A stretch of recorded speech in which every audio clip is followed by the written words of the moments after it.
dalam diri manusia ada satu kekuatan yang tertidur. Bentuknya berulir. Dan ketika dia bangkit, dia naik melalui jalur tulang belakang.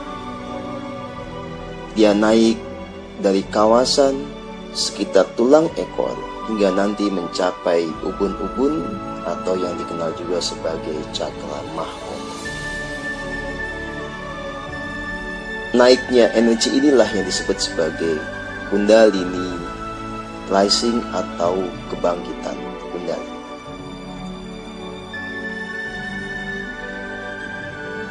Secara faktual, kebangkitan Kundalini memang menjadi bagian dari proses pencapaian pencerahan yang paripurna. Orang-orang yang mencapai pencerahan paripurna pasti pernah mengalami fase kebangkitan sempurna dari Kundalini. Nah, saya akan memberikan satu uraian sederhana tentang bagaimana ini bisa dibangkitkan dan nanti apa dampaknya. Begini, Kundalini ini sejatinya adalah kesatuan energi yang paling agung di dalam diri manusia. Ia disusun atau dibentuk dari divine energy yang muncul dari kekosongan absolut di dalam diri manusia, dan juga dari cosmic energy atau prana yang muncul dari pusaran atau putaran semua inti atom di dalam tubuh manusia. Jadi ini adalah gabungan antara energi spiritual sekaligus energi fisikal di dalam diri manusia. Nah, Kundalini tidak mungkin bangkit ketika sumber dari dua kategori energi ini tertutup atau terblok. Untuk bisa membangkitkan Kundalini dengan sempurna, jelas fondasi atau jalan pertama yang harus dilakukan adalah pemurnian jiwa. Jadi seseorang yang mau membangkitkan Kundalininya, pertama harus memastikan dia punya akses yang sempurna kepada divine energy atau energi dari kekosongan absolut.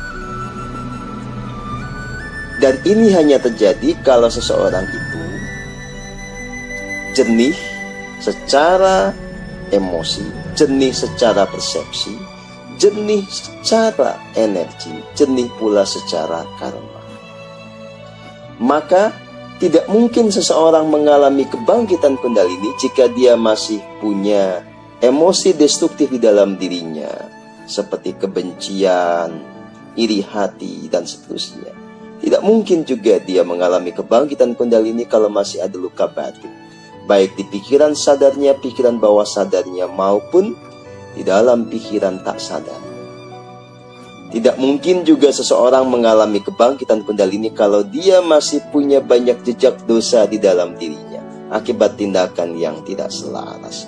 Tidak mungkin juga Kundalini naik jika dia masih punya banyak ilusi.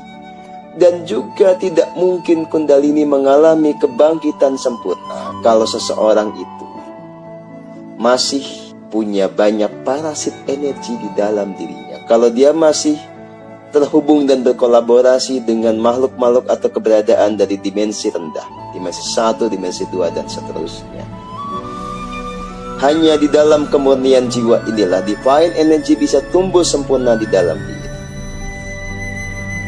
Ini adalah prasyarat pertama dan utama dari kebangkitan Kundalini. Berikutnya, untuk membangkitkan cosmic energy yang bahan bakunya adalah prana, maka yang harus Anda lakukan adalah menyelaraskan diri dengan semesta ini pada tataran fisiknya. Selaraslah dengan matahari, dengan bulan, dengan bintang, dengan bumi. Biarlah elemen api, air, tanah, udara di dalam diri kita menjadi selaras dengan elemen api, air, tanah, dan udara yang ada di jagat raya atau alam semesta ini. Maka Anda bisa melakukan sebuah tindakan penyelarasan. terhubung, merasakan energi dari semua benda semesta itu. Jika divine energy ini, pusarannya yang utama ada di balik cakra Anahata, maka pusaran dari cosmic energy ini ada di balik cakra seks atau di bawah pusara. Ketika dua kategori energi ini menjadi sempurna,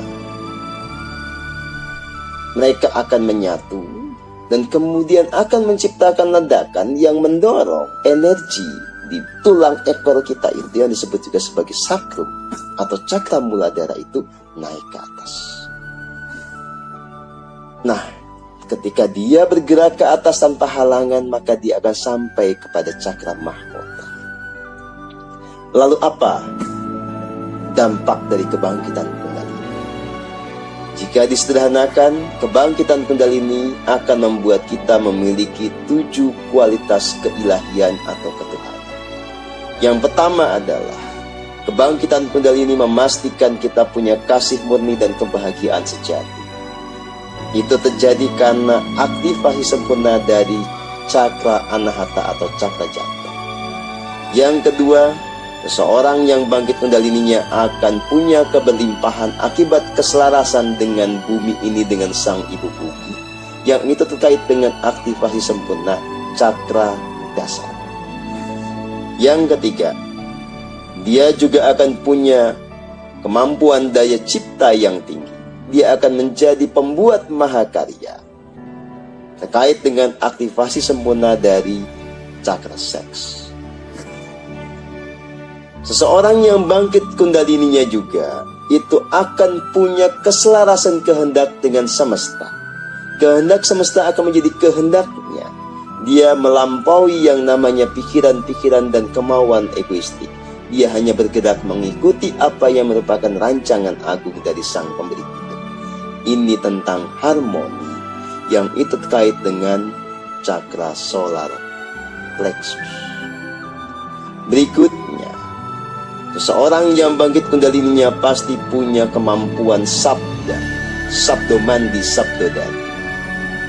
Dia juga akan punya kemampuan mengungkapkan apa yang menjadi kesadarannya dengan jelas.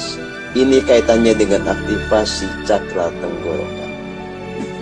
Yang berikutnya, kebangkitan Kundalini sempurna juga itu akan membuat seseorang menjadi jenius. Cakrawala pandangnya menjadi luas, kecepatan mengolah informasi, menganalisa data menjadi jauh lebih cepat. Itu terkait dengan aktivasi sempurna dari cakra ajna yang terkait dengan pineal.